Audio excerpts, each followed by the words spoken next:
سبحان الله العظيم. وأنا تبعت هذا بطريق التقدير الإلهي على فضائية دبي. رجل موظف سوداني كبير، شيخ كبير، لكن سبحان الله سماؤه سماء الصالحين. هذا الرجل الصالح السوداني يعمل موظفا في الإمارات، ذهب إلى البنك لكي يأخذ أول كل شهر يأخذ 500 درهم مسكين. لا يأتي الشهر حتى تكون انتهت، يتبلغ بها هو وعجوزته، عجوزه يعني عفوا، هو وعجوزه. فإذا به يفاجأ، قال له أنت عندك 5 مليون و500 ألف. قال 5 مليون؟ لا، قال 500 فقط. قالوا 5 مليون موجود هنا. أتى مدير البنك، قالوا نعم هذا موجود، هذا حقك مالك. قال ليس حقي وليس مالي، لا أريده. أجننتم؟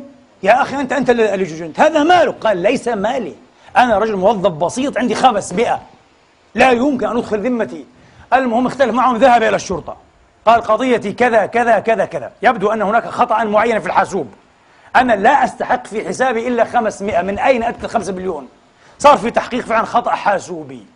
وبعدين قابلوا بعض الوزراء ما شاء الله كثر أمثالهم، وفي التلفزيون وبكل بساطة يتكلم. قال عادي، كيف شعورك؟ قال الشعور شعور عادي، مال ليس لي لن يدخل بيتي. قال أنا في كبر سني في شيبة هذه أدخل حرام إلى بيتي؟ يا سلام، هذا الإيمان.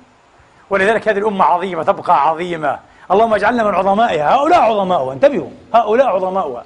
اجعلنا من عظماء هذه الأمة، الأعفاء الشرفاء الأتقياء الورعين.